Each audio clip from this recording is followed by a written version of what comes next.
Muito bom. Vamos continuar, então, e iniciar o terceiro painel, que vai falar sobre Head Accounting. Eu queria chamar os palestrantes, Fernando Chiquetto, Senior Vice President do Credit Suisse, diretamente de Londres, o Eduardo Flores, membro do CPC como representante da CNI e nomeado pelos trustees da Fundação. Acho que nós estamos com um probleminha na tela. Podemos chamar os palestrantes?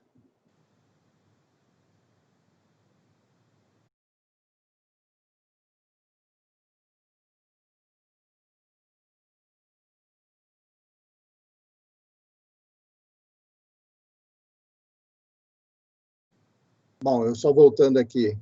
O Eduardo Flores, que acabou de ser nomeado pelos trustees da Fundação IFRS para um mandato de 3 anos, então, a partir de 2021 para a IFRS Advisory Council. Convido também para moderar esse painel o Edson Ariza Pereira, coordenador técnico do CPC e presidente da Fundação de Apoio ao CPC. Ariza, por favor, a palavra é sua. Obrigado. Ok. Muito obrigado, Haroldo, pela coordenação. Obrigado a todos. Queria agradecer terem aceitado o convite o Fernando Chiquetto e o Eduardo Flores.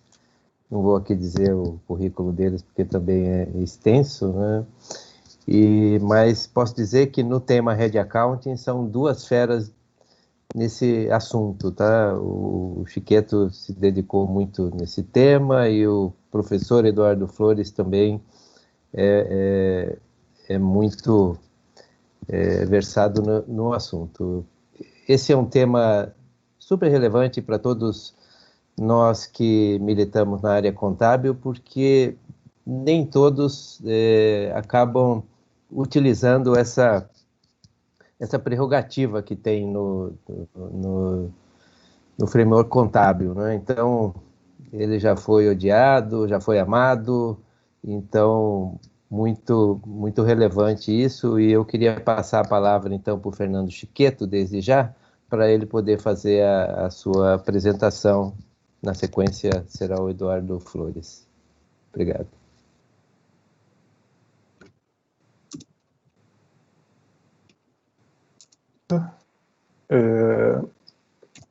Bom, para aqueles que não me conhecem, meu nome é Fernando Chiquetto, eu trabalho aqui no Credit Suisse em Londres. Minha responsabilidade aqui atualmente é fazer avaliação dos impactos contábeis de novos produtos do banco, também os impactos no capital regulatório do banco e também de reestruturações aqui na Europa. Queria cumprimentar também o Ariza e o Flores. Vai ser um prazer dividir esse painel aqui hoje com vocês. E o tema da minha apresentação hoje, como a Ariza mencionou, vai ser Head Accounting, né? Com relação à agenda, no próximo slide, por favor. Eu queria fazer uma rápida introdução, então, sobre o que é essa prática contábil, né? As vantagens também de adotá-la. E eu gostaria de finalizar com uma breve reflexão sobre por que muitas empresas não adotam Head Accounting, embora essas empresas possuam heads econômicos nos seus balanços, né? E vou trazer aqui também alguns casos de restatement para a gente poder discutir. Próximo slide, por favor. Bom, então eu queria começar falando um pouco sobre qual é o problema que o Head Accounting busca resolver, né? E há uma regra na contabilidade de que todos os derivativos devem ser mensurados ao valor justo, né? Inclusive aqueles derivativos que são utilizados para fins de proteção, para fins de hedge. Mas ocorre que nem todos os itens do balanço são mensurados ao valor justo, né? Como é o caso, por exemplo, de uma dívida mensurada ao custo amortizado. Então, quando uma empresa utiliza derivativos, né, que são mensurados ao valor justo, para mitigar algum risco financeiro associado a uma dívida, que é mensurada ao custo amortizado, por exemplo, risco cambial, essa diferença entre valor justo e custo amortizado vai criar alguma volatilidade no resultado da empresa. E isso contradiz o propósito de qualquer estratégia de gerenciamento de risco que visa exatamente eliminar as incertezas causadas por riscos financeiros, né, no balanço. Próximo slide, por favor. O segundo problema que o RED busca resolver é um outro tipo de descasamento, né? Esse descasamento ele é um descasamento entre momentos de reconhecimento inicial. Isso ocorre porque muitas estratégias de gerenciamento de risco, elas protegem algumas exposições que ainda não são reconhecidas no balanço, como é, por exemplo, o caso de exportações, né? As exportações elas são reconhecidas no balanço só quando os critérios de reconhecimento de receita são atendidos lá no futuro, né? Mas muitas vezes as empresas decidem travar o dólar já no início do ano, né? Ou eliminar essa incerteza com relação à flutuação da moeda. Então, esse tipo de descasamento, ele provoca uma volatilidade ainda maior no resultado, porque só o derivativo é reconhecido no balanço. O derivativo é reconhecido no momento em que ele é negociado, mas a exportação vai ser reconhecida só lá na frente quando ela ocorrer, né? E essa situação é muito comum no Brasil porque há muitas empresas exportadoras no Brasil. Próximo slide, por favor. Bom, e aqui o segundo ponto, então, seria como o Hedge Accounting busca resolver esse problema. Né? Então, como eu disse, todos os derivativos precisam ser marcados a mercado. Né? A gente não consegue alterar essa prerrogativa. Então, a alternativa seria fazer o quê? Mudar o método de mensuração do objeto de hedge. E essa é a mecânica do hedge de valor justo. Então, variações do valor justo do derivativo e variações do valor justo do objeto de hedge são reconhecidos no resultado ao mesmo tempo, e isso elimina a volatilidade do resultado. Há muitas dúvidas sobre quando utilizar o hedge de valor justo ou o hedge de fluxo de caixa, né? E provavelmente porque isso envolve uma discussão conceitual um pouco mais profunda. Mas a forma como eu tenho de simplificar isso de uma maneira prática é que a gente deve utilizar o hedge de valor justo toda vez quando a empresa tiver como objetivo, né, transformar uma posição fixa em flutuante, né, e o hedge de fluxo de caixa seria o oposto. Próximo slide, por favor. Então, uma das formas seria alterar o método de mensuração do objeto de hedge, que é a mecânica do hedge de valor justo. E no caso do hedge de fluxo de caixa, a alternativa então seria mudar a forma de reconhecimento do derivativo. Né? Então as mudanças no valor justo do derivativo ficam diferidas no CI e são transferidas para o resultado aí, quando o item protegido também afetar o resultado. Essa modalidade ela é bastante utilizada quando você tem uma situação em que a exposição ainda não foi reconhecida no balanço. Então eu não tenho como mudar o método de mensuração de alguma coisa que ainda não está no balanço. Então, qual que é a alternativa? Mudar a forma de reconhecimento do derivativo e diferir as variações do valor justo no OCI. E aí, essa modalidade de hedge accounting ela é aplicável quando a empresa aí tem como objetivo transformar uma posição flutuante em fixa. Né? Próximo slide, por favor. Bem, e aqui eu falo um pouco, então, começo a falar um pouco sobre as vantagens do hedge accounting, que na verdade é o foco dessa apresentação. O primeiro item que eu trouxe aqui para discussão é que o hedge accounting ele vai aproximar o resultado contábil da empresa do resultado econômico, que na verdade é a finalidade da contabilidade como um todo, né? Refletir a posição econômica de uma empresa, né? E como o hedge accounting atinge isso, né? Ele elimina, na verdade, essa volatilidade artificial que é causada pela marcação ao mercado de derivativos que são utilizados para proteção. Eu chamo essa volatilidade artificial porque ela é simplesmente temporal. Quando o derivativo vence, o valor justo ele equivale ali ao custo amortizado, não há diferença. Então ela é simplesmente uma volatilidade ali temporal que desaparece no vencimento. Bom, outra vantagem do hedge accounting é que isso vai propiciar, né, a aplicação do hedge accounting vai propiciar aí para a empresa resultados mais estáveis. Né, e, em consequência disso, projeções de analistas passam a ser mais precisas. Né, uma situação bastante desconfortável é quando a empresa publica os seus resultados e os resultados estão bastante descolados aí da média de mercado, né, tanto para cima quanto para baixo. Né, aí não importa, a surpresa ela demora um pouco para ser digerida pelo mercado como um todo. Há também um fator de redução de risco de capital das empresas. Esse, inclusive, é o tema da minha tese de doutorado, né? Então há indícios fortes indícios estatísticos, né, de que a adoção do hedge accounting diminui o custo de capital das empresas. E isso ocorre porque a volatilidade ela é traduzida no mercado financeiro como uma medida de risco, né? Então, quanto maior a volatilidade do resultado da empresa, maior o prêmio de risco ali atribuído àquela empresa em particular. E o último ponto, com relação a resultados mais estáveis, está relacionado aí ao maior controle da administração com relação ao atingimento de metas, né? Então, tanto com relação aí à publicação de planejamento estratégico, metas de longo, de curto prazo e também metas internas, né, de performance da empresa, né? Então, você tirando a incerteza com relação a movimentos na taxa de juros, movimentos na taxa de câmbio, fica mais fácil a administração ter controle sobre aquilo que foi planejado inicialmente. Um outro ponto importante também do hedge accounting está relacionado à apresentação dos derivativos na demonstração do resultado.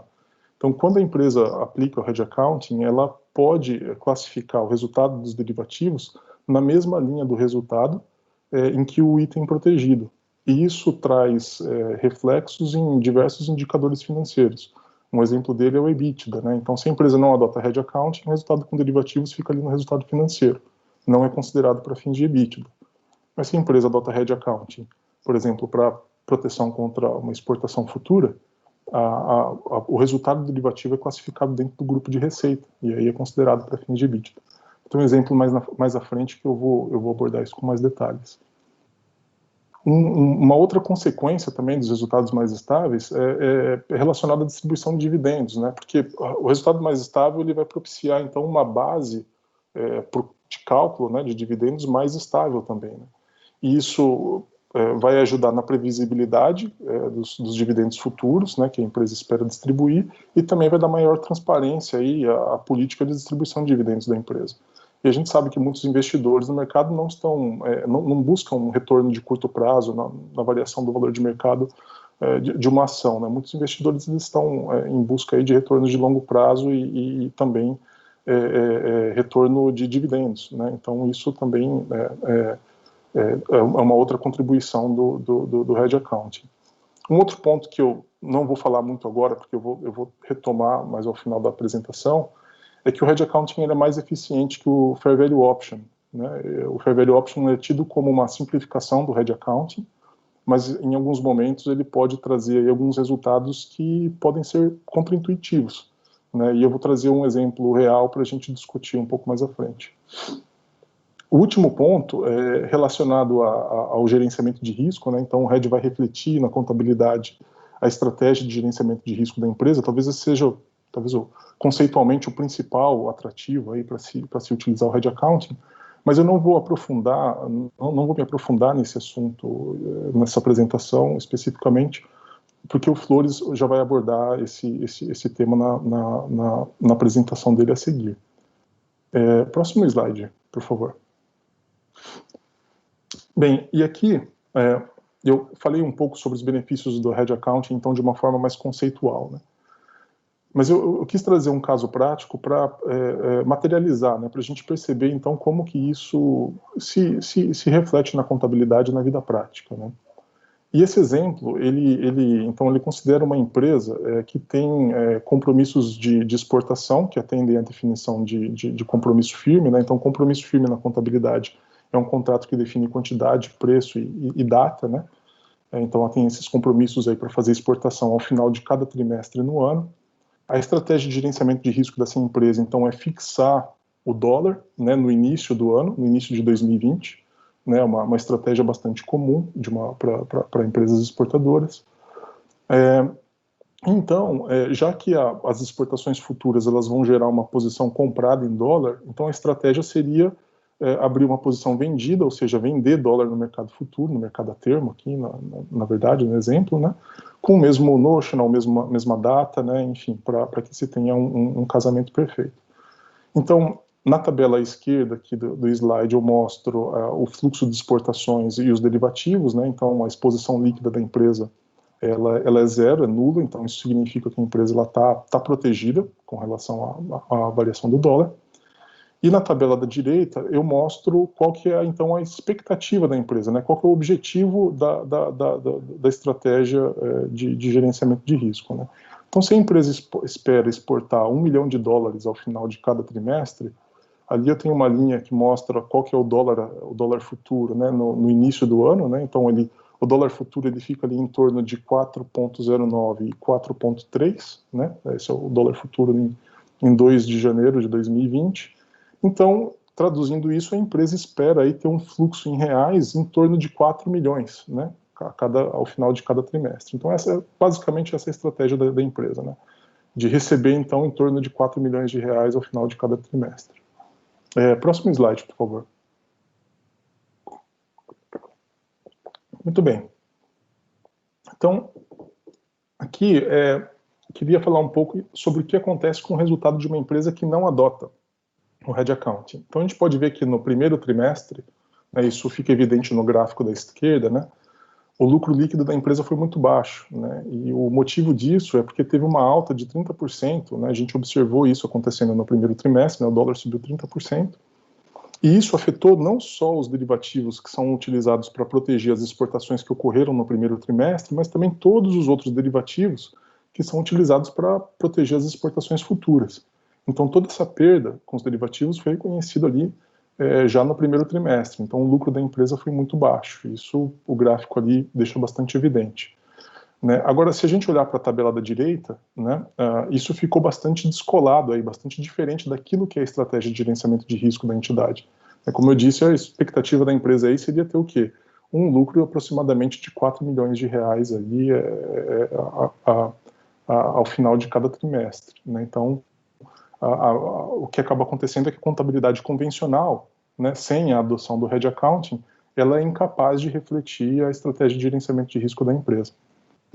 Próximo slide, por favor. Muito bem. Agora aqui, quando a gente compara, então, a situação, né, patrimonial de uma empresa que não adotou o Hedge Accounting de uma empresa que adotou o Hedge de valor justo, né, a gente vê, só olhando pelo gráfico aqui que mostra o lucro líquido, a gente vê que a empresa que adotou o Hedge de valor justo ela teve uma situação muito mais estável, né, em relação ao lucro durante o ano, e que reflete ali exatamente a estratégia de gerenciamento de risco da empresa. Então, é exatamente ali a receita líquida, reflete exatamente ali quanto que a empresa esperaria receber em reais ao final de cada trimestre. E outro ponto que é importante aqui também nesse slide é o seguinte, que está relacionado ao comentário que eu fiz sobre a volatilidade ser artificial, né? Ela tem um efeito meramente temporal. O resultado total da empresa não muda. O resultado total da empresa é em torno de 16 milhões de reais, né? Mas a distribuição do resultado com derivativos ao longo do ano é o que o Hedge Accounting tenta corrigir, né? Próximo slide, por favor. Bom, aqui um outro ponto que eu falei anteriormente, ele é relacionado também à estabilidade do EBITDA, né? Então, se a gente pensar na empresa que não adotou o Hedge Accounting, o EBITDA não considera, né, os efeitos tanto do Hedge Accounting quanto os efeitos dos derivativos que ficam classificados no grupo de resultado financeiro. Mas quando a gente compara essa posição, né, com uma empresa, né, com o outro cenário, uma empresa que adotou o Hedge de valor justo, a gente vê a mesma estabilidade no EBITDA, porque os derivativos são classificados na mesma linha de receita, né, a receita ela é considerada, obviamente, para fins de cálculo do EBITDA, então ali o EBITDA também tem uma estabilidade muito maior e muito mais fácil aí fazer uma projeção sobre qual que teria sido o EBITDA dessa empresa no início do ano, por exemplo. Próximo slide, por favor.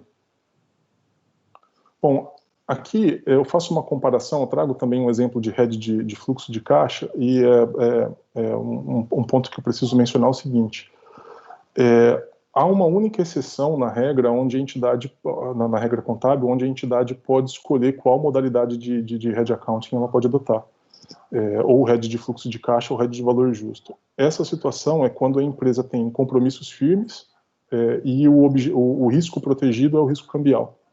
Então, assim, aí a gente já começa também a entrar um pouco na complexidade da norma, né? Então, a gente vê que para tudo em hedge accounting sempre vai haver uma exceção da exceção da exceção, né? Então, é um standard realmente bastante complexo. Mas enfim, Nesse exemplo, a empresa poderia ter optado entre adotar ou o hedge de valor justo ou o hedge de fluxo de caixa, porque ela possui compromissos firmes, e o risco protegido aqui é o risco cambial. Então, quando a gente compara aqui um cenário onde a empresa teria, né, optado pelo hedge de fluxo de caixa, a gente vê que o lucro líquido foi exatamente o mesmo, né, em relação à empresa que adotou o hedge de valor justo, né, um lucro líquido estável, representando ali qual que é a estratégia de gerenciamento de risco da empresa, né, e a única diferença aqui é um terceiro elemento, né, que ele é incluído aqui na equação, que é são os resultados, outros resultados abrangentes, né, ou o OCI, né. Então essa linha laranja aqui no gráfico mostra o comportamento do OCI no período, então toda a variação no valor justo derivativo vai para o OCI, à medida que as exportações ocorrem nos trimestres, aí a gente tem essa transferência de receita para o resultado. Próximo slide, por favor. Bom, e aqui é realmente só para, então, fechar o caso prático, né, trazer também os efeitos no EBITDA, são exatamente os mesmos em relação ao hedge de valor justo, eu não vou repetir aqui, mas pelo gráfico a gente já consegue ver aqui que é um EBITDA muito mais estável, né, e aqui acredito que a conclusão, né, e o que eu queria demonstrar com esses casos práticos, na verdade, seria fazer um link com as vantagens do hedge accounting que estão relacionadas a essa estabilidade do resultado, essa maior previsão, né, por parte de usuários externos, né, sobre o que vai ser o lucro, o que vai ser um indicador financeiro, ou até mesmo os controles, né, internos da administração com relação a metas internas, covenants, etc. Né? Então, realmente, a grande vantagem do hedge accounting está aí relacionada a essa estabilidade dos resultados e essa forma de representar a estratégia de gerenciamento de risco na contabilidade. Próximo slide, por favor. Tudo bem. Aqui eu queria falar um pouco sobre essa comparação entre o hedge accounting e fair value option, né? Então, o fair value option é muitas vezes tido como uma simplificação do hedge accounting, né? E o que ele faz? Ele permite que a empresa faça a marcação a mercado da dívida como um todo, para eliminar esse descasamento entre custo amortizado e valor justo. Então, o derivativo fica ao valor justo e a dívida da empresa inteira fica mensurada ao valor justo também. Mas o que acontece é que a empresa precisa também trazer para essa equação o risco de crédito do próprio emissor, o risco de crédito da própria entidade. E isso não está representado no derivativo, né? Isso é um risco associado interno, né? Associado à empresa em si. O derivativo ele não tem qualquer tipo de contrapartida em relação a esse risco. E toda a variação do valor justo da dívida relacionada a movimentações no risco de crédito da própria empresa ficam registradas no OCI. E aí todo o resto, né, toda outra porção aí da variação do valor justo da dívida vai para o resultado. Muito bem. Qual que é a inconveniência, né, desse tratamento contábil, né? Próximo slide, por favor. Se a gente olhar aqui a nota explicativa do Credit Suisse, né, mostra aqui, né, aqui em vermelho, destacado em vermelho, né, primeiro qual que é por que a empresa faz a adoção do fair value option, né? O banco comunica que para aqueles instrumentos que não atendem aí os critérios para fins de hedge accounting, o banco utiliza o fair value option. Né? E aqui eu tenho alguns dados, né, algumas informações para compartilhar com vocês. Então, a dívida total do Credit Suisse, a dívida total de longo prazo, né, ela é em torno de 152 bilhões de francos suíços. Isso representa aproximadamente quase R$1 trilhão.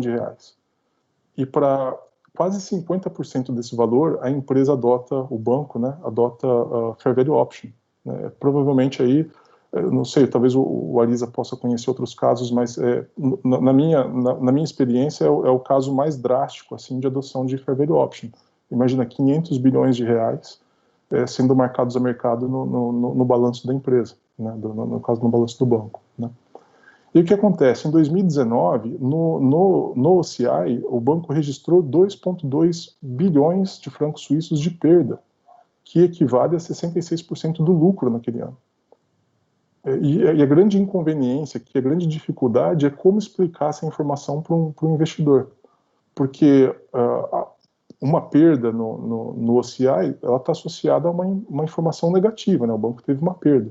Mas o que causou essa perda, na verdade, é uma informação positiva, porque foi uma melhora do risco de crédito do banco, que inclusive vai ser refletido numa diminuição do custo de captação do banco nos próximos anos.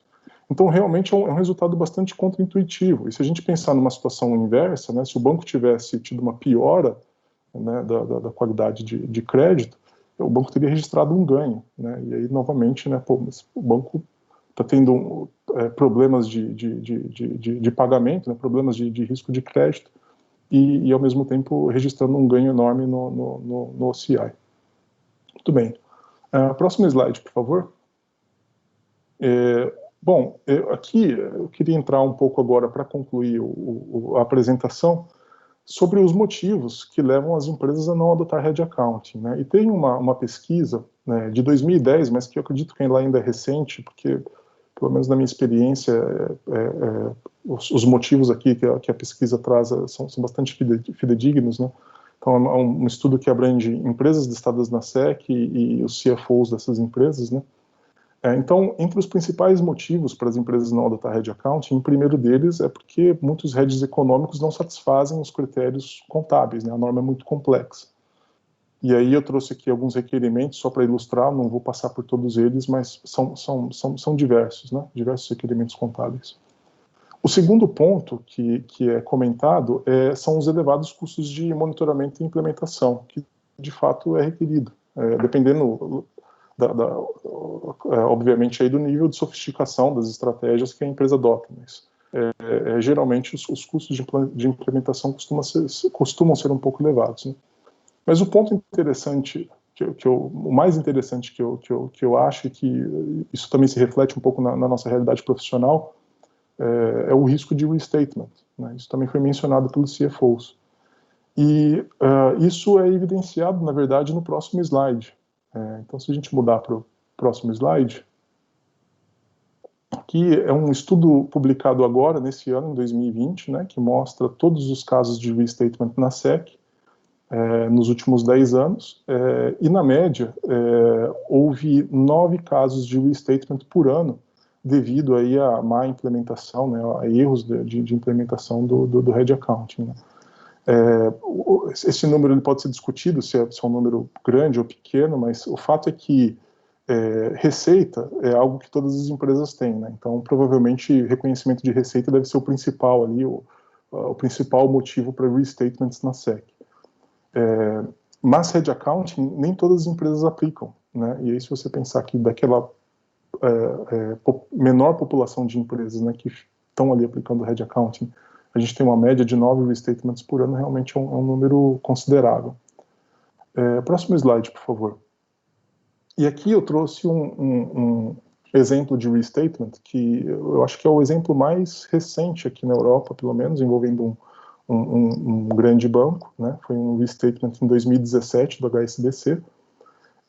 A nota explicativa ela não dá maiores informações sobre qual o motivo, né, do erro, né, qual que foi a falha na implementação, mas a nota explicativa diz que houve um erro, né, na implementação de hedge de fluxo de caixa. O prejuízo do banco líquido em 2016 foi 176 milhões de pounds, e esse ajuste, né, decorrente do restatement correspondeu a um ganho de 150 milhões de pounds, ou seja, 84%, né, do prejuízo líquido do banco em 2016. Assim, o que se diz, né, em relação ao erro que o HSBC cometeu está relacionado ao momento de transferência do OCI para o resultado. Esse realmente é um item bastante complexo do hedge de fluxo de caixa, porque a empresa precisa ter controle sobre qual que é a exportação ou qual que é o fluxo de caixa que está ocorrendo em cada mês e qual que é a parcela correspondente do OCI referente àquele fluxo daquele determinado mês ou trimestre, né? Então, realmente é um processo um pouco complexo, dependendo do volume de transações que a empresa tenha. Próximo slide, por favor. Bem, aqui o último caso de restatement que eu queria discutir é o caso do Bank of America, é um caso mais antigo, né, um caso que aconteceu em 2005, Então, o banco teve que fazer o restatement aí dos últimos 5 anos. Esse é um caso de restatement da SEC, então, restatement em US GAAP. A nota explicativa ela é muito mais detalhada aqui, ela fala que o problema foi com relação à aplicação do método de shortcut.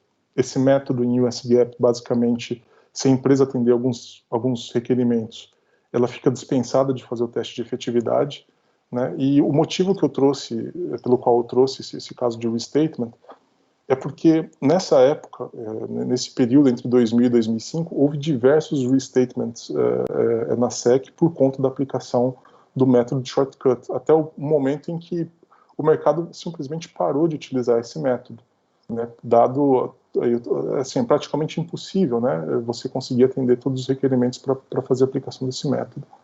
Em FRS a gente tem algo semelhante, mas não é exatamente a mesma coisa, que é a comparação dos termos críticos, mas só dispensa a empresa aí de fazer o teste prospectivo, não dispensa a empresa de fazer o teste retrospectivo no IAS 39. E outro ponto importante aqui também que eu queria comentar é que o efeito, né, no resultado do restatement, em 2001, foi 10% do resultado do banco. E essa representatividade ela foi diminuindo ao longo do tempo, porque o resultado do banco foi crescendo bastante, ele quase duplicou entre 2001 e 2005. E aí a gente consegue ver aqui também o que precedeu a crise de 2008, né? Os resultados dos bancos aí subindo significativamente nesse período pré-crise. Próximo slide, por favor. Bem, e aqui eu finalizo, então, a minha apresentação de hoje fazendo alguns comentários breves, né? Eu não vou...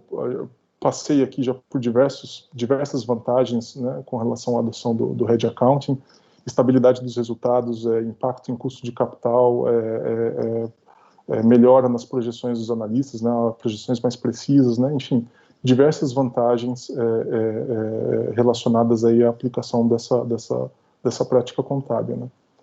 Mas a gente percebe, e isso não precisa de um estudo acadêmico para provar isso para a gente percebe com nossa própria vivência profissional, né, que muitas empresas elas acabam não adotando essa prática. E isso está relacionado muito à complexidade dos normativos, né, e a esse risco de restatement também.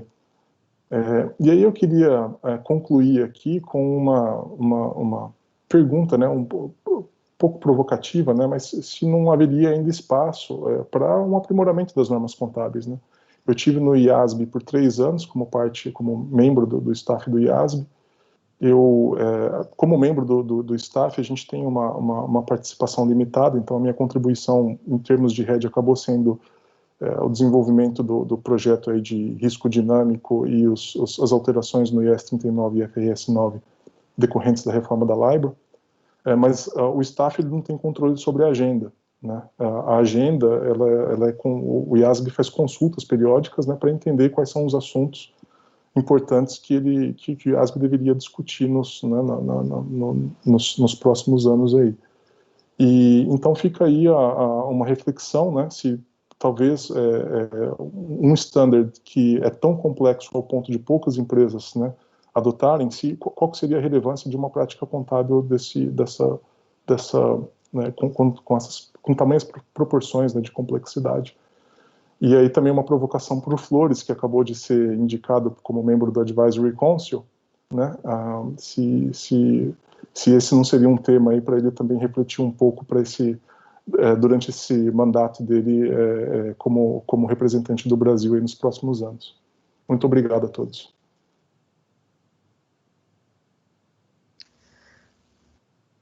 Muito bom. Obrigado, Chiqueto, pela apresentação. Bom, eu fiquei com um monte de perguntas na cabeça, né? Imagino que as pessoas que estão participando também, e eu gostaria que vocês fossem anotando as perguntas, porque ao final, após a exposição do Flores, a gente abre com perguntas e respostas.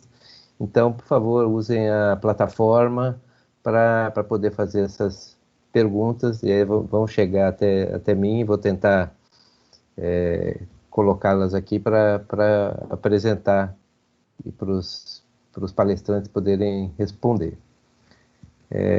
Obrigado. Flores, você quer começar a sua apresentação, por favor? Tenho certeza que tem muita coisa interessante aí para compartilhar conosco. Primeiramente, bom dia. Gostaria de agradecer ao convite para participar do evento. Parabenizar a figura do Haroldo por toda a organização, estender meus cumprimentos tanto ao Arisa quanto ao Chiqueto, pessoas às quais eu tenho admiração e uma amizade muito grande. É um prazer compartilhar com vocês esse painel. Sinto muito grato, sem dúvida nenhuma, Chiqueto. A provocação é absolutamente válida. A gente que tem um pé na academia, tem um pé na realidade, vê muitas vezes como as normas podem ser objeto de incremento, né? Acredito que todas as normas contábeis, todos os documentos, todos os pronunciamentos que nós assim traduzimos são objeto de melhoria contínua e reforço, né, esse seu recado, dizendo que nós conseguimos levar para o IASB, na tentativa de sensibilizar a sua agenda, aquelas reflexões muitas vezes que não são inseridas, que não são imputadas, né, que não são repassadas. Então, eu vou precisar naturalmente muito das empresas, das organizações, das associações que sinalizem quais elementos são importantes de serem levados para tentar, de uma certa maneira, endereçar os pleitos brasileiros, né, incorporar isso, pelo menos, às agendas sucessivas da Fundação. Eu queria... o Chiqueto fez uma fala brilhante sobre a mecânica do Red Accounting, sobre os seus propósitos, sobre o seu funcionamento, sobre a sua natureza quantitativa. Fica muito claro como é que o Red Accounting ele tem essa possibilidade, ele tem esse condão de reduzir a volatilidade no resultado dos exercícios, que ele, por exemplo, sincroniza reconhecimentos de variação de valor justo de objeto e instrumento no resultado de forma simultânea. Como é que ele, por exemplo, reserva no OCI aquilo que é o RED de fluxo de caixa. A gente tem uma figura muito pouco discutida, que é o RED de investimento líquido no exterior. Ou seja, acho que fica muito claro a partir da fala que me precedeu, né, como o Red Accounting tem benefícios, né, como ele tem vantagens para fins de uma informação contábil que, de fato, represente a estratégia do gerenciamento de risco de uma organização. Só tem um ponto que eu acho que é importante que a gente recobre, que nós estamos discutindo contabilidade de proteção no ordenamento contábil brasileiro desde 2008, quando nós tínhamos o CPC 14, que fez uma síntese, né, do IAS 32, do IAS 39, do IFRS 7, porque os três normativos propriamente ditos foram traduzidos no ano de 2010, que é quando nós fizemos nosso First Time Adoption no Brasil, nosso período de adoção primário. E tem 12 anos que a gente está discutindo o Red Accounting no Brasil e o mesmo painel contemporâneo diz o seguinte: é uma ferramenta subutilizada, é uma escolha contábil pouco realizada pelas empresas, e as empresas que o fazem em domicílio local no Brasil, quando o fazem, designam uma parte muito pequena dos seus derivativos para fins do Red Accounting. E isso me parece ser uma sistemática que nos permite levar para uma outra discussão, não só de matiz quantitativo, mas de natureza qualitativa, e é o que eu espero fazer aqui. Relacionar um pouco do fato de que o Red Account é uma escolha contábil, sim, é facultativo, correto, só que ele não é incondicional. E talvez seja esse atributo de condicionalidade que faça com que muitas organizações se afastem do conceito de Red Accounting. E nós precisamos entender um pouco melhor esse fenômeno, porque ele pode ser um desalinho do atributo da governança, das boas práticas de governança. Então, o meu propósito com essa apresentação é recobrar 3 elementos. Primeiro, do ciclo virtuoso que existe entre o gerenciamento de risco, governança corporativa e adoção do Red Accounting. Okay?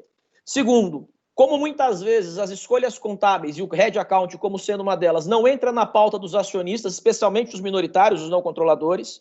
Isso, quando distorce o resultado, distorcer o resultado talvez seja o menor dos problemas. O pior dos problemas é quando eu descubro que o derivativo foi usado para alguma finalidade que não era precípua daquela organização.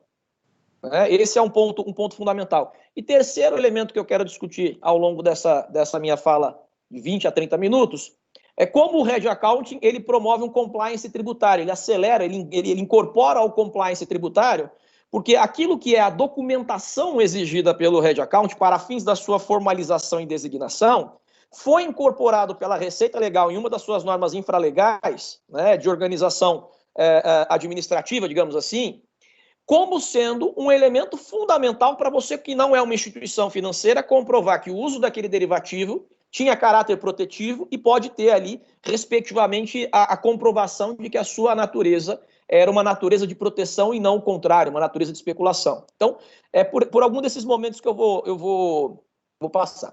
O primeiro elemento que eu acho que é fundamental é recobrar um pouquinho dessa literatura de governança corporativa e entender como é que a contabilidade financeira, os relatórios financeiros, eles se inserem dentro dessa leitura.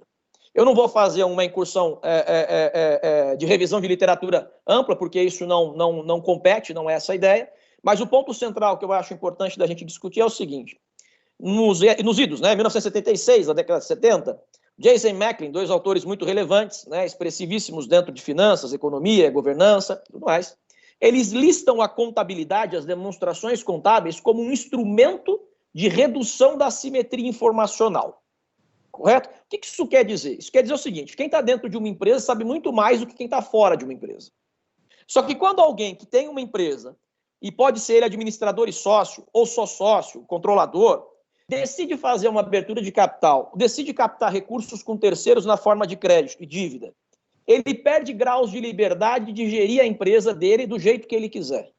Ou seja, se ele depende de fontes externas de financiamento, seja na forma de dívida, seja na forma de patrimônio, automaticamente é esperado que ele siga uma conduta alinhada àquilo que ele disse para os investidores e credores que faria para prover para aquelas ferramentas de aplicação de recursos o retorno que lhes é esperado na forma de juros ou para os acionistas os dividendos que lhes são prometidos. Ou seja, a contabilidade é, ao fim e ao cabo, um mecanismo de redução da assimetria informacional quando eu tomo a perspectiva de mercado de capitais.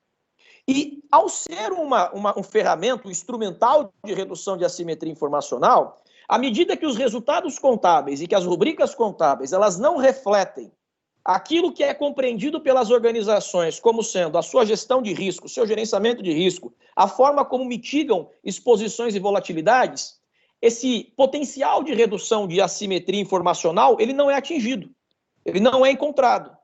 E de uma forma muito clara, porque se eu estou representando num mapa aquilo que não é o território é uma planície, eu estou representando um vale, automaticamente o mapa ele é viciado, ele é enviesado, ele não se presta à representação daquele território que se propôs a fazê-lo.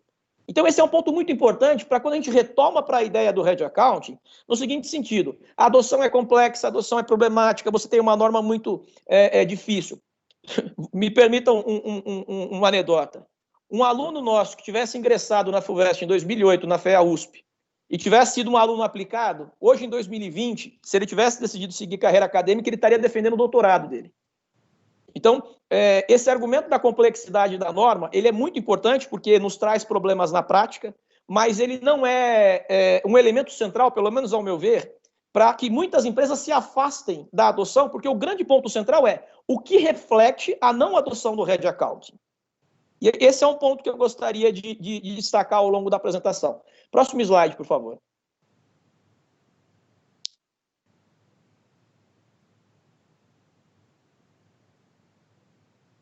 Por gentileza, próximo slide.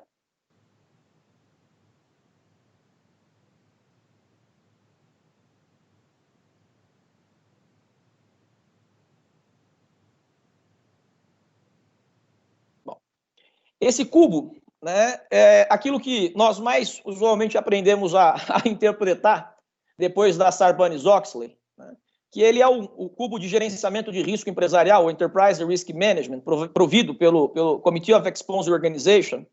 E aqui o que se estabelece são diferentes faces, né, do cubo, diferentes faces da figura geométrica, em que o gerenciamento de risco de uma empresa ele é parte itinerante da busca pelo atendimento dos objetivos, da busca pela manutenção das estratégias corporativas. Então, o que isso nos mostra? Isso nos mostra que o gerenciamento de risco organizacional ele é um bloco integrado entre a maneira como eu faço, aquilo que eu esperava alcançar, correto? A divisão de atividades, ou seja, uma organização no pensamento do gerenciamento de riscos. E esse é um pensamento que nós precisamos, de uma certa forma, amadurecer um pouquinho, porque expressiva parte dos cursos de contabilidade, administração e economia no Brasil não tem uma cadeira específica de gerenciamento de riscos, seja uma disciplina obrigatória ou optativa. Então, muitas vezes, as pessoas elas confundem atributos e sinônimos equivocados para gerenciamento de risco, ou até mesmo para a palavra risco, né? Que quando levados ao entendimento prático, eles produzem muito mais desvirtudes do que alcances. Vou dar um exemplo. o termo risco, né, ele não é sinônimo de incerteza.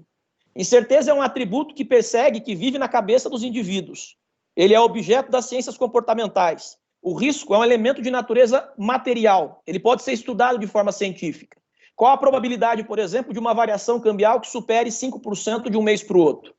Esse estudo não depende das expectativas individuais das pessoas. Esse estudo depende de uma avaliação histórica de quantas vezes, no último intervalo de tempo, o câmbio teve esse tipo de apreciação ou depreciação.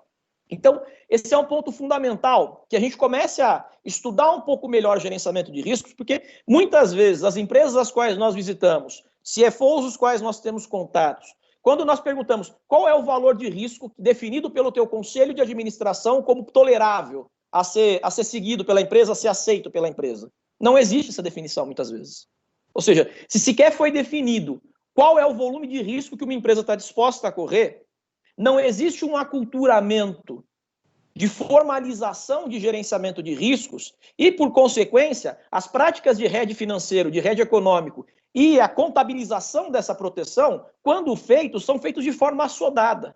São feitos de forma localizadas em determinados departamentos, sem ter uma ampla comunicação com outras áreas. O que foge do princípio do gerenciamento de risco empresarial. E esse é um ponto central. Por exemplo, quando é que um produtor rural deveria começar a se proteger contra potenciais apreciações no preço das suas commodities, ou degradações no preço das suas commodities? Não é no momento que eu colho o estoque. É eventualmente quando esse estoque ainda é ativo biológico. E se quiser ainda, quando eu fiz o meu orçamento. Então, o hedge de balanço, que é o que nós usualmente chamamos, né, ele é um hedge geralmente anacrônico. Ele protege posições de eventos que já aconteceram. Enquanto que o hedge de orçamento talvez fosse a proteção mais eficaz que uma empresa pudesse buscar. Mas para isso ela precisaria ter um sistema integrado em que ela conseguisse enxergar em que momento de fato surge o seu risco. O seu risco não surge no momento que você o traz para o balanço, ele já existe de uma outra forma. Então, o propósito desse slide é um convite para que nós não só discutamos a contabilidade de proteção, mas a maneira como as empresas entendem e gerenciam seus riscos. Próximo slide, por gentileza. O que esse gráfico ele representa? Ele representa as variações mensais, ok? Do câmbio, da taxa de câmbio livre, né, tirada lá do site do Banco Central, do Sistema Gerenciador de Séries, desde 2010, que é quando nós adotamos o IFRS, até agora, em 2020. Ok? Então, o que é interessante? Né? Acho que tem várias análises que a gente pode fazer com base nessa lâmina. A primeira delas é a seguinte: olha a disparidade cambial que nós vivemos. Dos últimos 131 períodos, que é os meses que estão aí postos, né? 131 meses, em 33 deles, a variação de um mês para o outro do câmbio, em módulo, para cima ou para baixo, independentemente, ela foi acima de 5%. Ou seja, eu tinha contas a receber ou tinha uma dívida dolarizada, por exemplo, contas a receber de exportação, e eu posso ter tido um efeito de pelo menos 5% de um mês para o outro em 33 situações pretéritas, nos últimos 131 períodos, em virtude da apreciação cambial. E isso pode ter nenhum tipo de vinculação com caixa da empresa. Porque não necessariamente no momento em que houve aquela apreciação cambial, eu tive que pagar ou receber alguma posição contábil de balanço que tivesse dolarizada. Em 6 ocasiões, essa variação foi acima de 10%. Em 2, ela foi em 15%.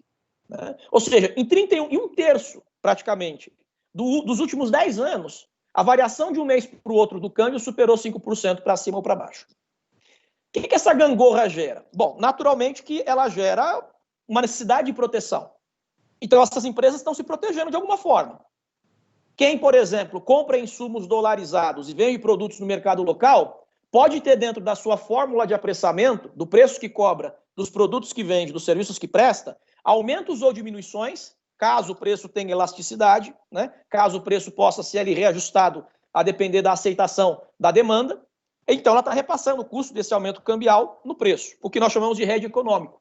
Correto? Então, grosso modo, o hedge econômico é quando, se a turbina do passivo corre na velocidade do câmbio e eu consigo repassar essa velocidade na turbina do ativo, automaticamente minha margem está protegida, porque variações de passivos são cobertas por variações de ativo. Óbvio que isso não é o caso em maioria, né, em grande parte dos elementos da maneira como as empresas operam e assim sucessivamente. Ou, eventualmente, essas empresas estão se valendo, por exemplo, de instrumentos financeiros derivativos, né, de primeira geração, grosso modo, como, por exemplo, contratos futuro, contratos a termo, as NDFs, por exemplo, nos termos, né, opções de colares de opções, combinados de opções, para tentar travar essa variação cambial. Então, um ponto fundamental é isso. Acho que isso mostra para a gente. Mas tem uma outra percepção também que é importante de ser tida.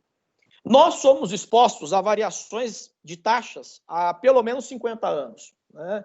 Os mais experimentados, os que são jovens há mais tempo, vão se lembrar da inflação no Brasil e como é que muita gente no Brasil entendeu como é que ganhava dinheiro com a inflação. Né?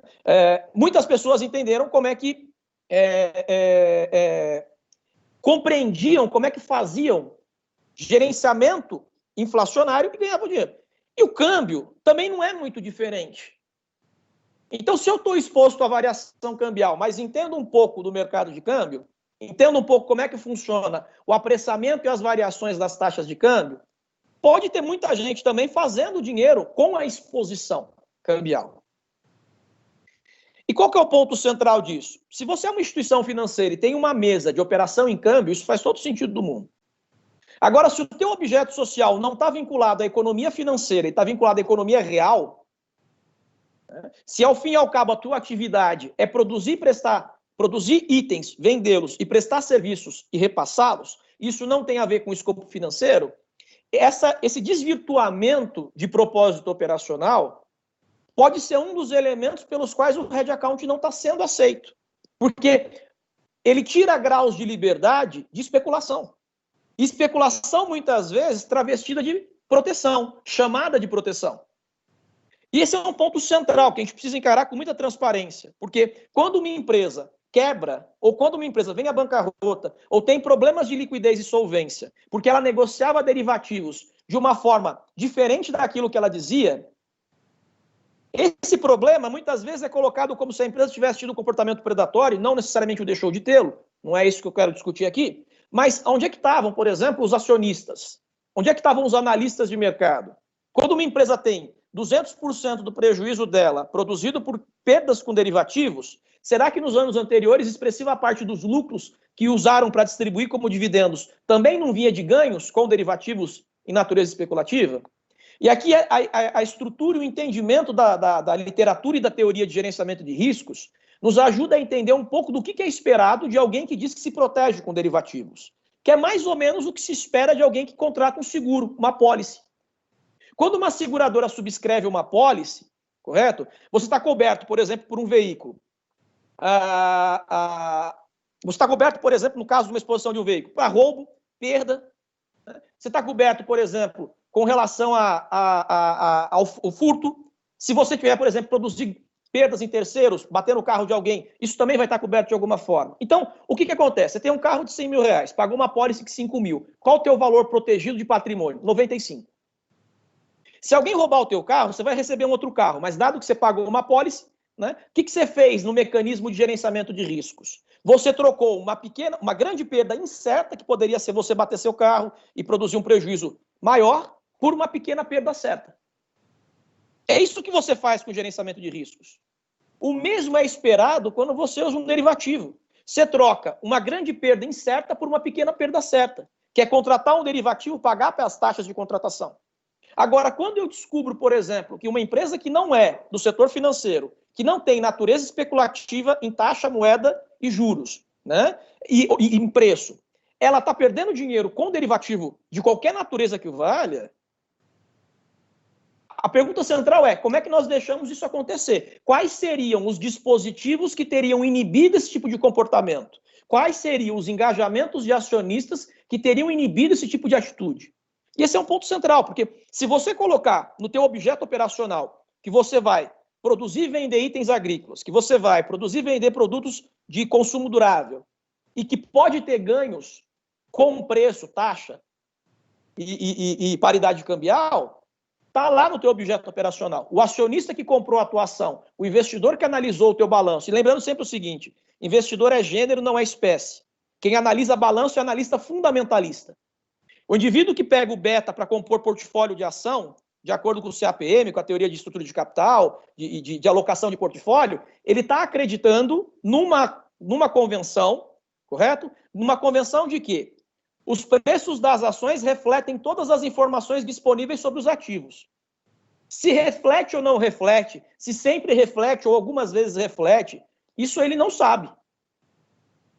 Então, a quem essa informação contábil mais refinada se destina? Ao sujeito que pega, lê o balanço e, a partir dali, chega às suas conclusões. Quem usa o press release para prover em 15 minutos uma recomendação de compra, venda ou manutenção do papel de uma empresa, não está analisando de forma fundamentalista os parâmetros daquela companhia. Está fazendo o que pode fazer. Então, esse é um ponto central. Então, essa lâmina mostra que, as empresas estão expostas a variações, eu estou usando o câmbio como uma referência, e devem estar se protegendo de alguma forma. 2, há uma conjectura, há uma possibilidade, há uma suspeição de que a existência de volatilidade crie para as organizações intento velado de especular dizendo que estão se protegendo. Correto? O problema central é quando você pega notas explicativas de gerenciamento de riscos e lá nós não especulamos, todos os derivativos são para proteção. Uma tonelada de palavras nas notas explicativas que poderia ser simplificado com a adoção de um procedimento como o Hedge Account. Próxima lâmina, por favor. Aqui uma distinção entre dois conceitos que eu acho que são preciosos, não são muito caros, que é o conceito de hedge econômico e o conceito de hedge financeiro. Né? Eu dei uma breve exemplificação anteriormente, o conceito de hedge econômico, quando você consegue repassar nos teus preços variações de custo e despesa e mantém a tua margem. Ou seja, você tem lá, de uma certa forma, elasticidade de preço, de maneira que aumentos ou decrementos de preço são recebidos sem muita perda de quantidade vendida pelos demandantes, correto? Quem geralmente tem essa possibilidade? Quem geralmente tem essa natureza? Alguém que tem um domínio quase que monopolista ou oligopolista de um setor, porque daí os consumidores não têm como comprar produtos similares de outros concorrentes, porque não existem esses concorrentes, ou empresas que, por um outro matiz, têm uma tecnologia, um capital agregado àquele produto que não os tornam commodities. Né? Lembrando que o conceito de commodity é o conceito de fungibilidade. Não importa, por exemplo, se o petróleo vem do Oriente Médio, se o petróleo vem da América do Sul. O que importa é, se a qualidade do petróleo pelo seu teor de enxofre for a mesma, o preço é dado por quem conseguir ofertar o menor valor. Então, automaticamente, o que vai acontecer é, poucas são as empresas, por expectativa, que consigam repassar nos seus preços de maneira plena variações cambiais, variações de juros. Porque isso não é um elemento muito fácil. Né? Você tem que convencer o seu comprador, o seu cliente, a aceitar o preço que você quer impor a ele. Já o hedge financeiro é quando há um desequilíbrio dentro dessa relação protetiva em que eu posso ter, por exemplo, passivos cuja a indexação é cambial, porque eu compro insumos externos, né, no exterior, e automaticamente não consigo repassar essa variação cambial em plenitude nos preços dos produtos ou serviços que eu vendo aqui no Brasil. O que vai acontecer? Você vai precisar colocar um corpo estranho, um equalizador no teu balanço. Você vai contratar um derivativo cuja finalidade vai ser, dado que eu não consigo repassar no preço incremento de custos, eu vou travar os custos. Okay? E isso deveria seguir uma lógica muito natural. Dos dois lados, o que é importante pensar? A contabilidade de proteção, ela não gera proteção. O hedge accounting, ele não é um instrumento de proteção. O hedge accounting é uma contabilidade de uma proteção, quer seja de natureza econômica, quer seja de matiz financeiro, previamente existente. E esse parece ser um ponto central, porque comprovar que aquela estratégia de proteção existente, ela é efetiva, ela tem capacidade de, em qualquer cenário de risco, produzir travas a perdas, que ela tem capacidade de dizer, olha, eu não estou usando isso para fins especulativos. Esse me parece ser o grande problema. Correto? Próximo slide, por favor. Aqui um pouquinho da diferença dentro da teoria de riscos do que nós chamamos de gestão ativa e de gestão passiva de riscos.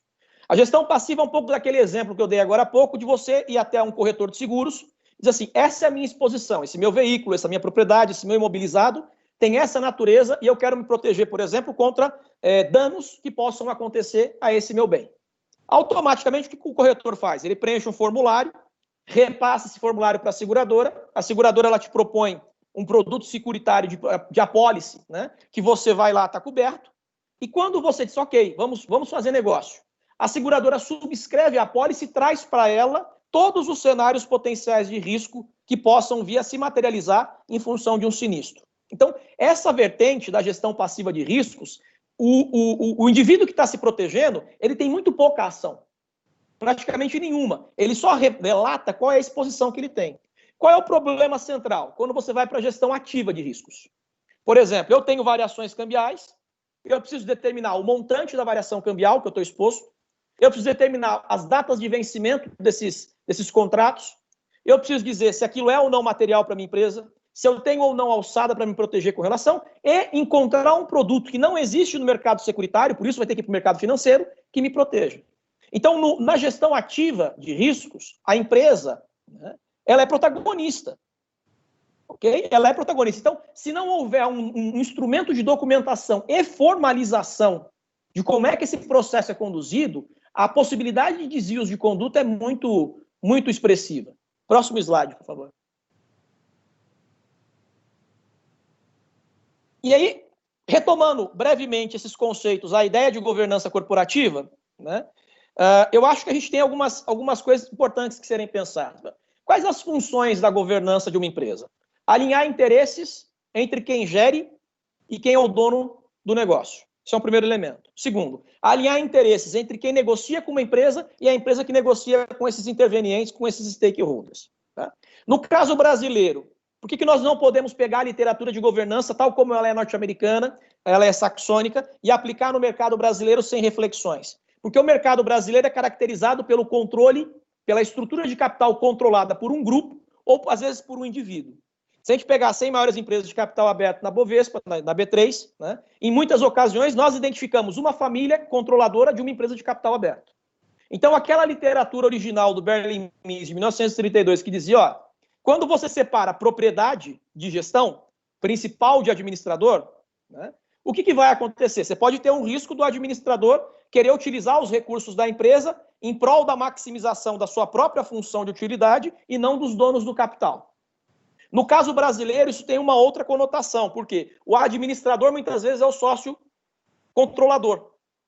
Então, a governança, no caso brasileiro, ela tem por finalidade solver problemas ou mitigar problemas entre controlador e não controlador, muito mais do que entre acionista e administrador.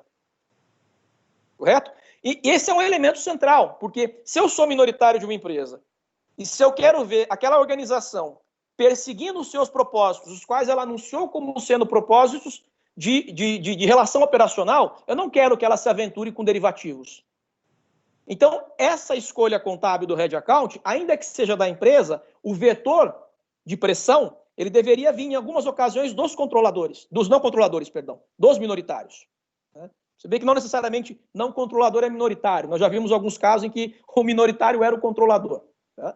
Estabelecimento de diretrizes para o desenvolvimento das atividades. Quando você estabelece diretrizes, você cinge bordos, você estabelece limites.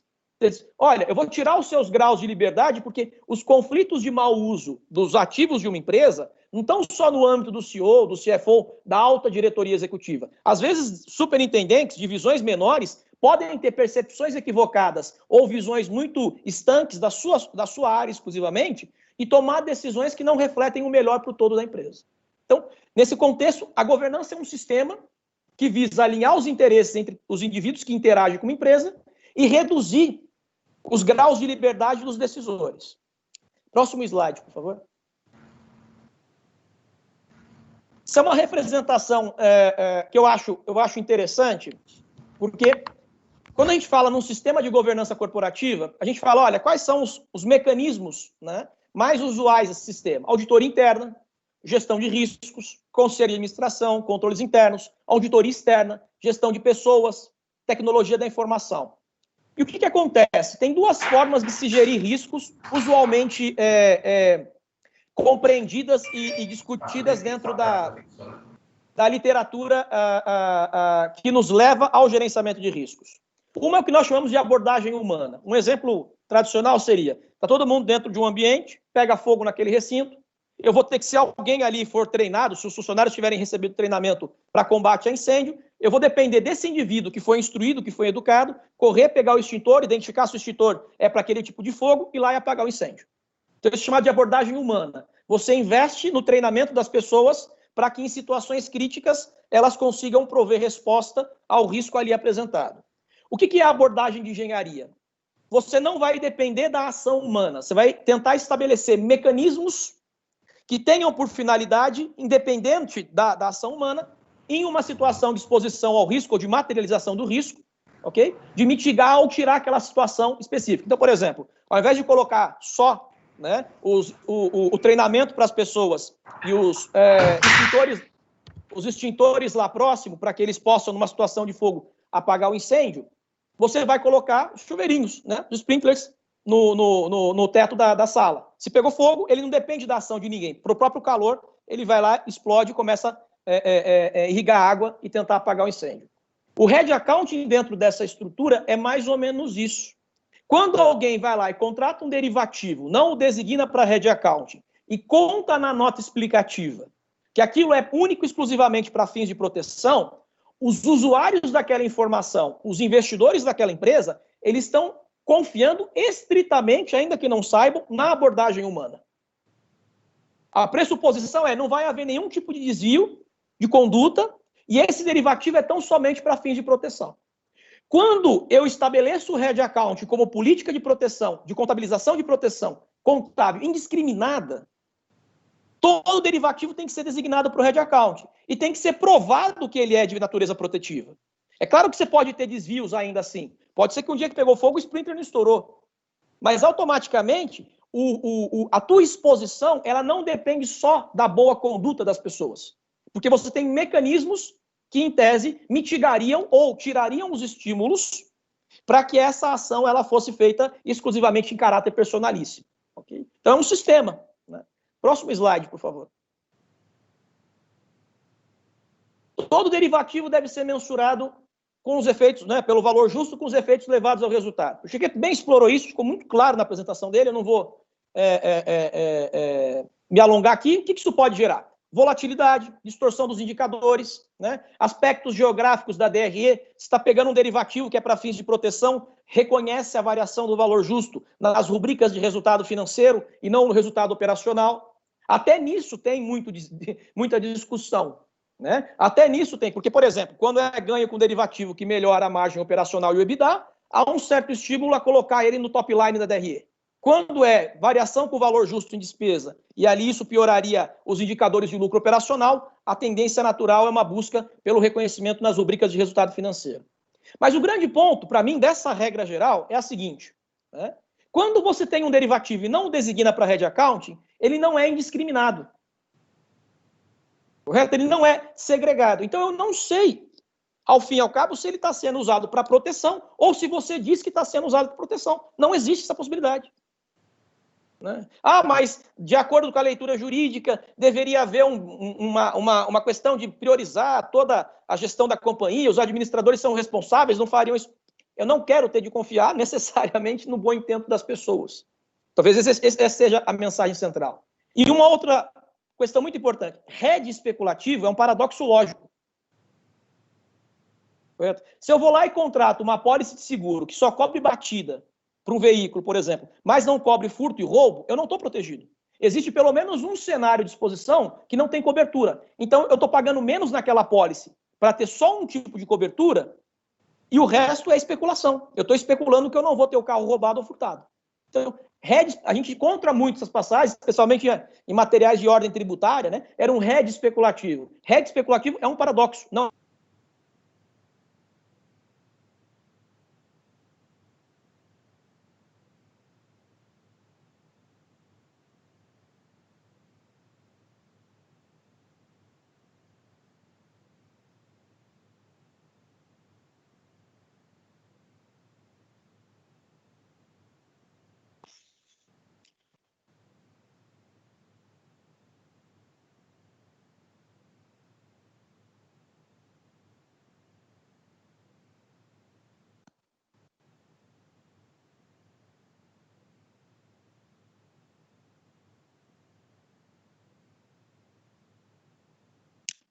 Me escutam?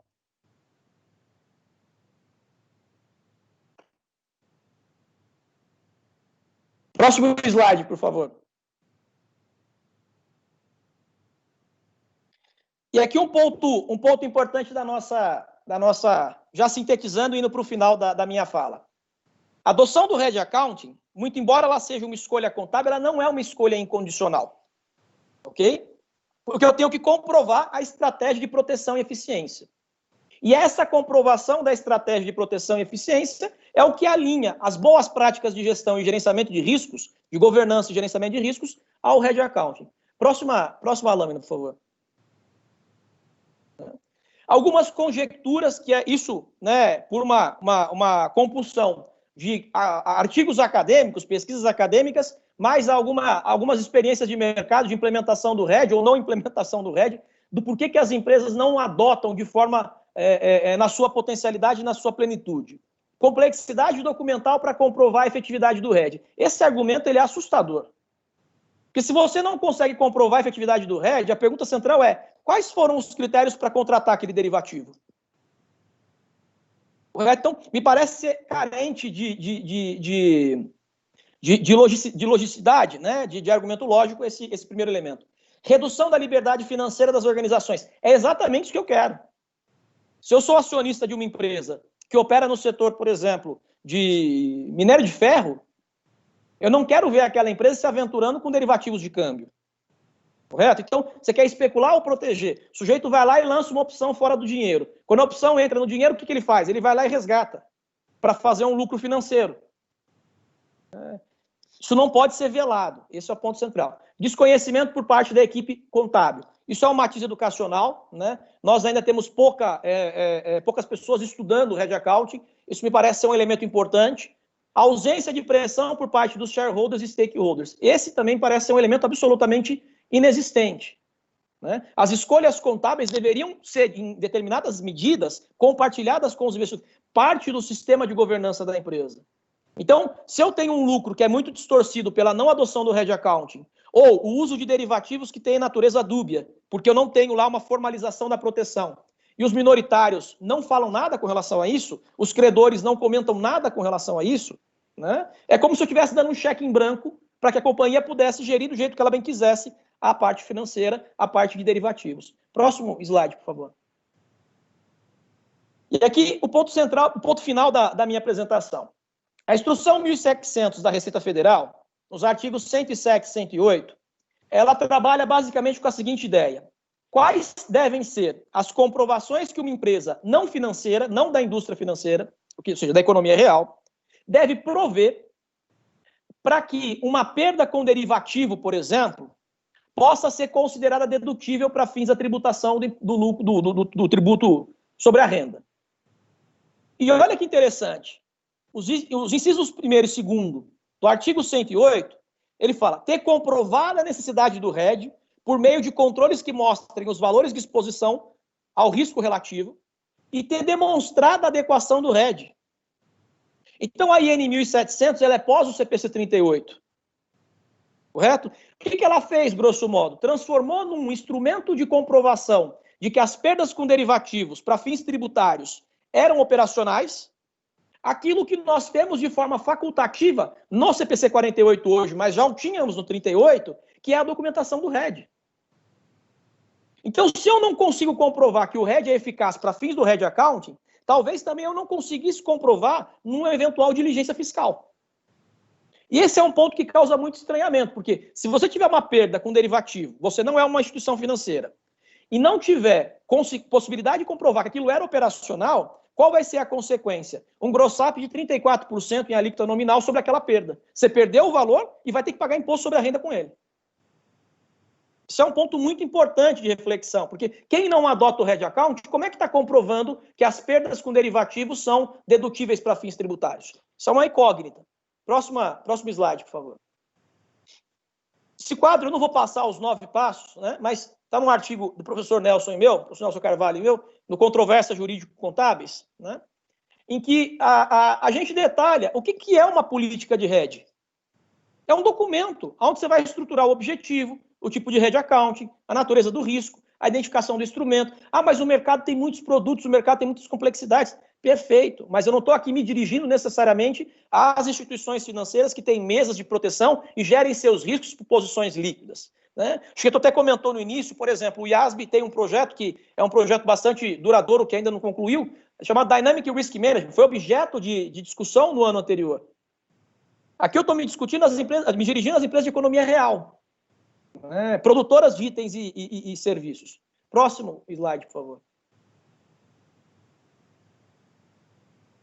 E aqui, concluindo, né, há um ciclo virtuoso entre gerenciamento de riscos, governança corporativa e Hedge Account, que vai além das tradicionais motivações de redução de volatilidade, a possibilidade de mitigação do risco ou do uso inadequado de derivativos, né? Nós já vimos isso em mais de uma ocasião, ok?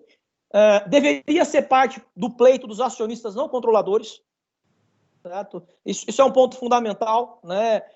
Não é só a análise das demonstrações contábeis como se elas fossem um determinismo, né? O lucro de uma empresa, ele é um ponto dentro de um intervalo. Se eu tivesse escolhido possibilidades contábeis distintas, ele teria variado, né? E a possibilidade de incrementar o compliance tributário das organizações. Próximo slide, por favor. E eu já concluí a minha fala. Agradeço pela gentileza de todos. Ok. Muito obrigado, Eduardo, pela apresentação. Como vocês viram, o Eduardo é um cara apaixonado por Hedge Accounting, né? Então, ele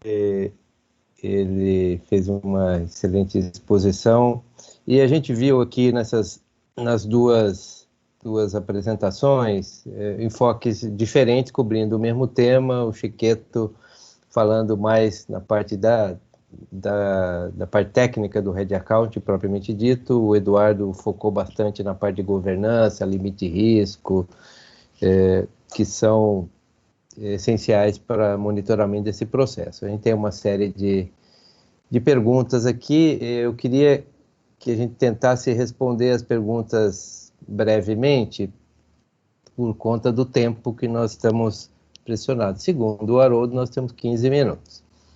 Tem uma pergunta, e acho que é para o Chiqueto, basicamente, que tem a questão do hedge valor justo e hedge fluxo de caixa. Às vezes dá um pouco de dúvida em qual deles você encaixa uma relação de hedge account, né? Então, a pergunta é se você entende que o hedge account de uma carteira com taxa de juros deve ser de valor justo, mesmo quando o item protegido é um passivo pós-fixado e o derivativo transforma a exposição em pré, o que poderia dizer que esse poderia ser um hedge fluxo de caixa.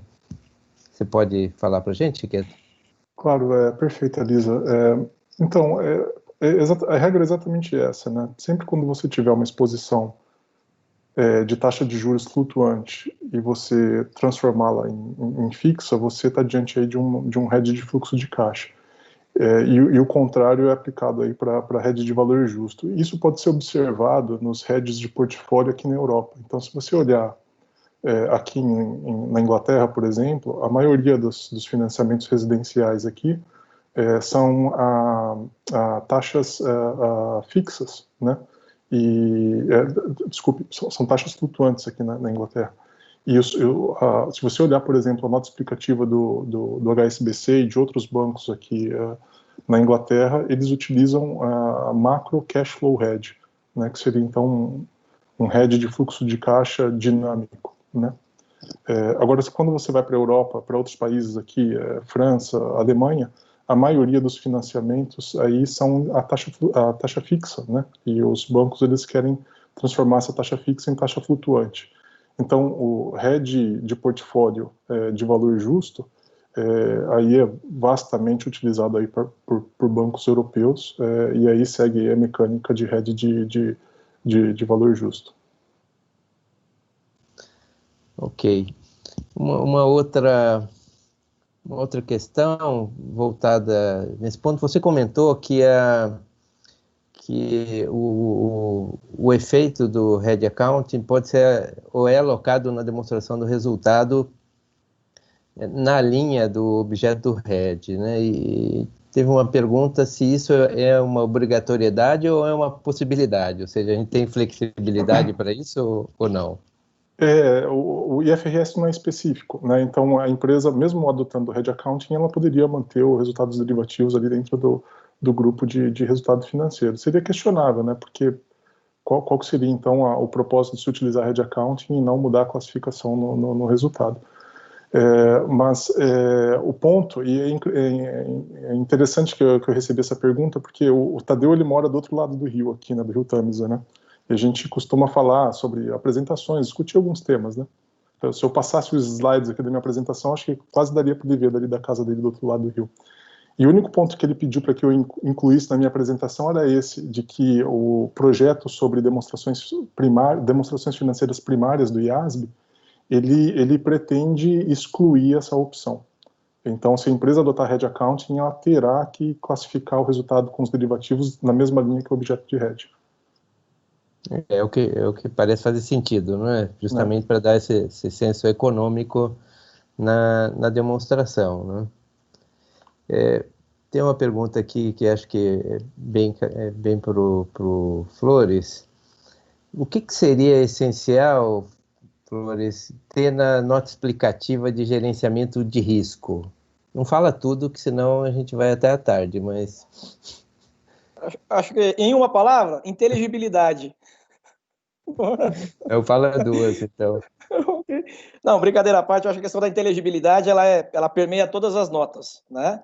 Mas o aspecto do gerenciamento de risco, que me parece ser muito descolado, às vezes, como as empresas insistem, né, para dizer, olha, eu estou fazendo só proteção, só uso para proteção. Então, comprova através de uma forma um pouco mais estruturada onde é que nasceu o teu risco, como é que ele está sendo protegido, né? Quais são, por exemplo, os cenários que você está prevendo de proteção. A gente teve aqui no caso brasileiro aquela nota de sensibilidade de derivativos, por exemplo, que a CVM instituiu por intermédio de uma instrução, que é algo muito interessante, dizendo, olha, numa escala, né, de menos 50 a mais 50 de variação, você poderia ter isso. Então, eu acho que a descrição do processo de gerenciamento de riscos, mostrando quais são as etapas de surgimento de cada um, né, já ajudaria bastante. O que eu acho que não deve ter?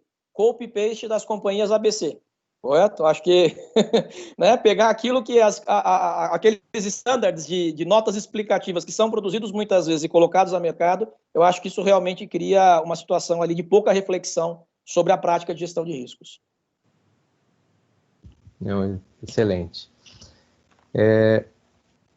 E aqui tivemos um comentário de que a falta de gestão de risco, um pouco que você comentou, Eduardo, ele deu muitos prejuízos para as empresas aí na década passada, por conta imagino, né, ou por conta de não estar usando adequadamente os instrumentos que tinham à disposição, ou por conta de estar fazendo uma aposta mesmo, né, numa arbitragem. Você pode comentar um pouquinho sobre isso, Eduardo? Acho que bem sucintamente, a gente viu isso, né? Não estamos discutindo, por exemplo, a questão do Hedge Accounting, ela é maior do que só um aspecto de contabilidade. Ela tem aí, quando vinculada ao aspecto da governança, a pergunta que nós poderíamos fazer é o seguinte: se essas empresas estivessem usando o Hedge Accounting lá em 8 e 9, será que elas teriam conseguido chegar numa situação, ou não ter evidenciado uma situação especulativa?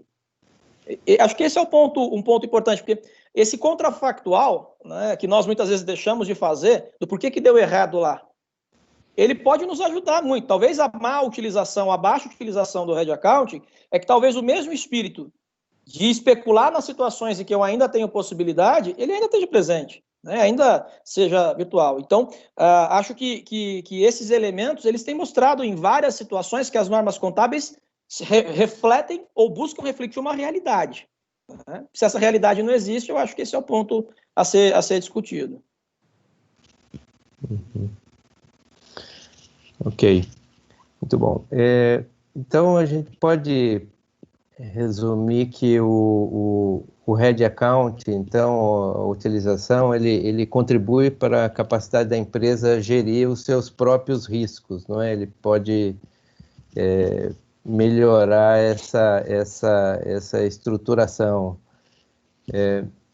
Chiqueto, você pode comentar um pouco sobre isso?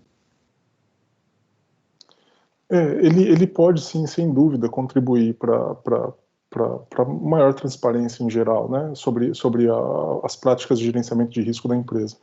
O que ocorre, no entanto, é que ainda há muitas relações de hedge que elas não refletem o que, na verdade, é feito para fins de gerenciamento de risco. E isso é devido às restrições impostas pela própria norma, né? Então, isso é chamado comumente de proxy hedge, né? Então, digamos assim, um item do balanço ele não é elegível para fins de hedge accounting, mas para fins de gerenciamento de risco é aquele item que está sendo protegido. O exemplo seria depósitos à vista.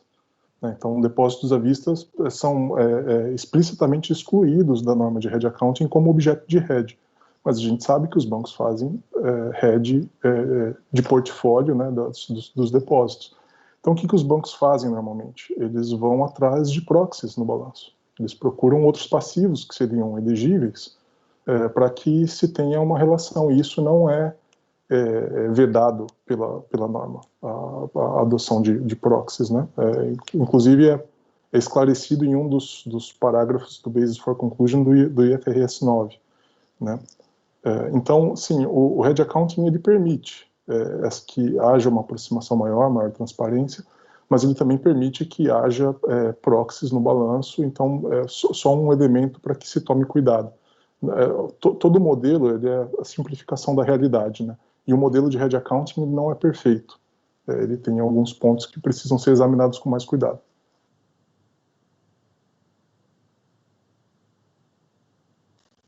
Ok. Você comentou, Chiqueto, um pouco sobre a questão do fair value hedge, né? Você fez até uma pergunta que lá no banco, no Credit Suisse, tem uma exposição grande, fair value hedge. Eu não conheço estruturas que tenham algo tão grande em fair value option, desculpe, de dívida, mas teve aqui uma questão de, puxa, então qual a diferença de usar o fair value option e do hedge accounting? Acho que você passou isso um pouco na sua apresentação, mas sucintamente, qual seria a grande diferença para você optar por fazer de uma maneira ou de outra?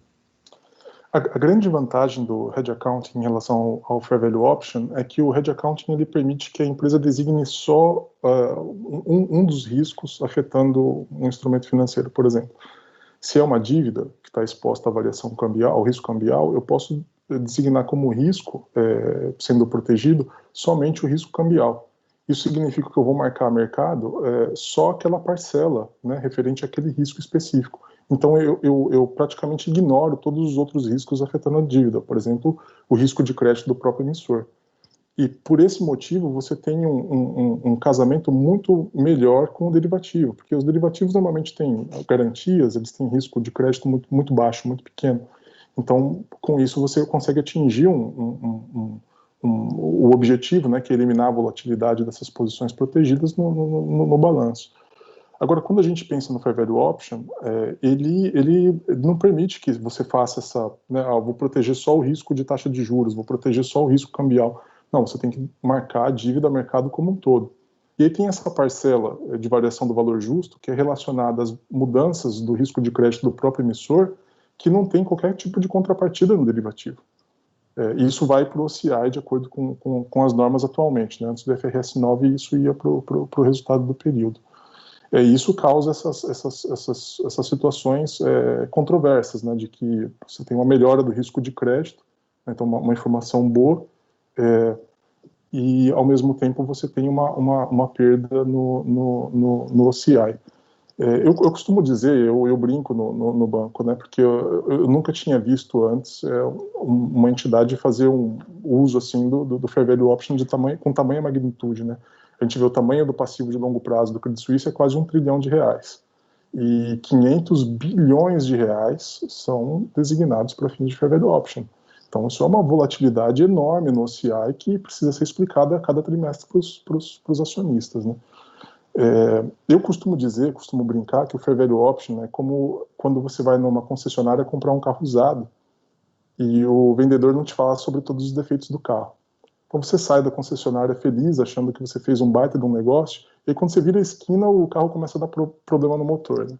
Então digamos assim, essa essa premissa, né, de que o Fair Value Option ele é uma simplificação do Hedge Accounting, eu olho para ela com algumas restrições, porque sim, é uma simplificação, você pode marcar a dívida a valor de mercado, ótimo, mas essa parcela relacionada ao risco de crédito da própria entidade, do próprio emissor, é algo que cria uma certa confusão nos analistas, nos investidores, sobre como interpretar essa informação.